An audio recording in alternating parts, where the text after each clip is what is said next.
বিগত সরকারের আমলে শিক্ষায় দুর্নীতির একাধিক অভিযোগে বারংবার রাজ্য হয়েছে উত্তাল। দুর্নীতির জল গড়িয়েছে আদালতেও, কিন্তু এবার দুর্নীতি রুখতে জিরো টলারেন্স শুভেন্দু সরকারের। নিয়োগে কারচুপি তদন্তে সরকারের নজরে পূর্ব মেদিনীপুরে 5টি সরকার পোষিত হাই মাদ্রাসা।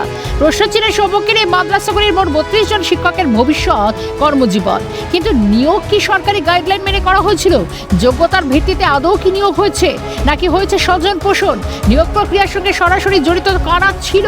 পূর্ব মেদিনীপুরে 5 মাদ্রাসার নিয়োগের বৈধতা খতিয়ে দেখতে চায় রাজ্য সরকার। প্রশাসনের এই সিদ্ধান্ত কার্যকর হলে দুর্নীতিমুক্ত শিক্ষা ব্যবস্থা তৈরি হবে মাদ্রাসাগুলিতে আশাবাদী পদ্মশ্রী প্রাপ্ত শিক্ষাবিদ কাজী মাসুম আক্তারের। এটা ছিল একটা চক্র। কলকাতা আব্দুল ওহাব বলে একজন মনু মেমোরিয়ালের টিচার, আমি তাকে চিনি। তারা প্রচুর লোকের থেকে এই ব্যারেঞ্জিং কমিটির মধ্যে নিয়োগের নামে কারো কাছে 10 লাখ, কারো কাছে 8 লাখ দিয়ে বসে আছে।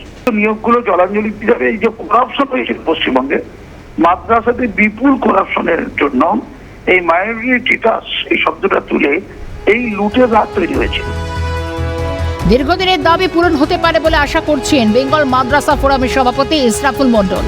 তিনি বললেন, মামলা চলাকালীন এই সমস্ত শিক্ষকদের সুপ্রিম কোর্টে বেতন দিতে বলেছিল ঠিকই, তার মানে তাদের চাকরি আজীবন এমন নির্দেশ ছিল না। বেতন দেওয়ায় তারা নিজেদের চাকরিজীবী বলেই গণ্য করে। কিন্তু পরে সেই নিয়োগ প্রক্রিয়ার বৈধতা নিয়ে একাধিক প্রশ্ন ওঠে সুপ্রিম কোর্টে। তাই সম্প্রতি সুপ্রিম কোর্ট এই সমস্ত নিয়োগ প্রক্রিয়া খতিয়ে দেখার নির্দেশ দিয়েছিল। তাদের নিয়োগ প্রক্রিয়া অবৈধ প্রমাণ হলে বন্ধ হবে বেতন, হওয়া যাবে চাকরি, আশাবাদী ইসরাফুল মন্ডল। সুপ্রিম কোর্ট একটি ইন্টিম রায় দিয়েছিল যে আপাতত এই চাকরিগুলো যারা ক্লেমার করছে তাদেরকে বেতন দেওয়া হোক, কিন্তু বেতন মানেই তাদের চাকরি বলা হয়নি। সুপ্রিম কোর্টের সেই নির্দেশ মেনে নতুন সরকার আবার এই 5টি মাদ্রাসা পূর্ব মেদিনীপুর জেলার তার 32 জন শিক্ষককে নোটিশ করেছে তাদের নিয়োগ প্রক্রিয়া কতটা বৈধ সেই বিষয়টি খতিয়ে দেখার জন্য। কি বলবেন? আপনারা তো এই বিষয়টি নিয়ে এর আগেই প্রশ্ন তুলেছিলেন। এখন প্রশ্নটা সেই জায়গায় তাদের জাজমেন্টেও আছে এবং তাদের অ্যাপ্রুভালও লেখা আছে যে ফার্দার যদি কোনো সময় এটা প্রমাণিত হয় তাহলে এই যে ইন্টিম অর্ডারের ভিত্তিতে তারা যে কাজ করছে সেটাকে উইথড্র করে নিতে পারে গভর্নমেন্ট।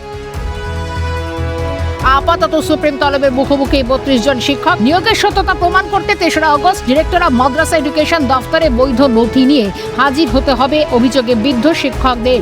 যদিও রাজ্য সরকারের নজরদারিতে আদৌ চাকরি বাঁচবে নাকি এবার পর্দা ফাঁস হবে মাদ্রাসার নিয়োগ প্রক্রিয়ার। সেখান থেকে কোন ডাক্তার, কোন ইঞ্জিনিয়ার বা কোন ভালো মানুষ তৈরি হচ্ছে সেটাও দেখা যাক। এগুলো হচ্ছে পরিষ্কার পরিচ্ছন্ন মধ্যপ্রাচ্যের পয়সায় চলা বা ভারত বিরোধী শক্তিদের পয়সায় চলা একটা ব্যবস্থা, যার সঙ্গে কিছু সাধারণ মানুষের সহানুভূতিও জড়িয়ে থাকে ধর্মীয় কারণে। কিন্তু সেই ধর্মীয় সহানুভূতিকে ঢাল করে এই জিনিসটা চালানো হয় ভারত বিরোধী চক্রান্তের অঙ্গ হিসেবে। এগুলো একদম মূল থেকে উপড়ে ফেলে দেওয়া দরকার।